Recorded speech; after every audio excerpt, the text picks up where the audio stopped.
gente está sem luz, né? Mas não é por isso que a gente vai deixar de não louvar os orixás. Hoje a gente se reuniu aqui o dia todo para fazer um ossé de Exu, de Obaluayê e de Ebé, né? Uma pena aí que agora faltou a luz geral, né? Mas a gente está aqui firme e forte na fé. O que é Exu? Vocês entendem o que é Exu? Orixá? Exu Orixá, ele é muito diferente do Exu que a gente está habituado na diáspora afro-brasileira. Né? O Exu Orixá, ele é uma divindade. Ele é um ser divino. E ele traz pra gente algumas questões que às vezes o ser humano se afasta. Que é a disciplina, que é a conduta em relação ao outro, que é a questão que as pessoas às vezes não têm, que é a ética. Devemos ser éticos. Hoje em dia, poucos a gente pode falar que são pessoas éticas. Poucos a gente pode falar que são pessoas que realmente têm uma conduta ilibada. Às vezes até a gente não tem uma conduta correta com a gente. Porque a gente pensa situações, a gente executa situações que não condizem com uma conduta correta de um ser humano. Às vezes só o pensamento da gente já é incorreto. Então não existe o alecrim dourado, não existe aquela pessoa que é 100% correta. Todos os seres humanos, eles são falhos. E um único orixá que corrige e que coloca o ser humano no prumo é Exu. Através da disciplina, através da paciência e através da conduta.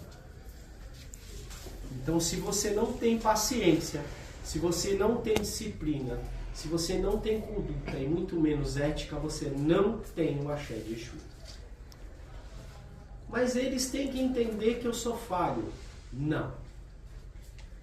Todos têm a oportunidade de mudar e ser diferentes. Só que o ser humano insiste em ser da forma que eles querem ser. Eles insistem em competir ao ponto de prejudicar o outro. De competir ao ponto de tirar aquilo que o outro tem. Aonde está a axé de Exu aí? É fácil você falar aonde está Exu na sua casa. Mas é difícil realmente manter o axé de Exu na sua casa. As pessoas não mantêm o axé de Exu na casa delas. Mas condenam aquele que supostamente eles acham que não tem axé de Exu na casa deles. Né? Então, todo mundo tem o telhado de vidro. Todo mundo é falho. Ninguém é 100% correto. Certo? Outro orixá que eu vou falar é sobre Obaluayê. Obaluayê é o senhor da terra. É o senhor que é responsável pela saúde humana. Mas não só a saúde do corpo físico, principalmente a saúde do corpo emocional. O corpo emocional que às vezes é o mais prejudicado no ser humano. Às vezes a questão da pessoa é tão debilitada emocionalmente que ela não consegue prosperar, que ela não consegue amar, que ela não consegue ser amada e que principalmente ela não consegue conviver com o outro. E quem traz isso pra gente é o Obaluayê. Então, a hora que a gente estiver louvando o Obaluayê, daqui a pouco, peçam que o Obaluayê traga isso em vocês. Não pensem, não foquem só na incorporação do orixá, mas pensem naquilo que o orixá pode trazer para a vida de vocês. E o orixá Obaluayê traz isso, a cura. A cura de dentro para fora. não só a cura das moléstias do corpo, mas principalmente da alma. Falando em estar bem com o outro, falamos também de um outro orixá chamado Egué. Egué, a gente tem a Egué da terra, que é a comunidade que a gente tem na terra, que a gente vive. O nosso terreiro, o nosso trabalho, os nossos amigos, a nossa família. E também tem a Ebé-Orum, que é exatamente o que a gente tem na terra, a gente tem no céu. Temos que estar em equilíbrio entre a terra e o céu. Se não estivermos em equilíbrio entre a terra e o céu, não se tem nada. Devemos estar bem com os nossos irmãos. Bem, não besta, com os irmãos. Estar bem de verdade, tendo uma boa troca de relação. Para estar bem dentro de uma Ebé, temos que ter uma boa troca de afeto com o outro. Dentro da nossa relação afetiva com nossos companheiros, companheiras, enfim. Dentro das nossas trocas afetivas com as pessoas que nos rodeiam dentro do nosso trabalho, na nossa vida e no nosso cotidiano. Então eu não posso falar de convívio se eu não falar de uma coisa chamada educação. Se a gente não tem educação, não tem convívio, não tem bem-estar de Ebé. A gente precisa ter respeito, educação e principalmente uma coisa chamada empatia, que é o se colocar no lugar do outro. Mas nunca jamais perder a identidade que cada um de nós temos e também os valores que a gente tem. Então, com tudo isso que a gente viveu, desde manhãzinha que a gente está aqui, preparando as oferendas para os orixás, rezando para os orixás, desfrutando da comida e do AG1 que a gente fez aqui para todos, né? Desfrutamos aí, dividimos para todos.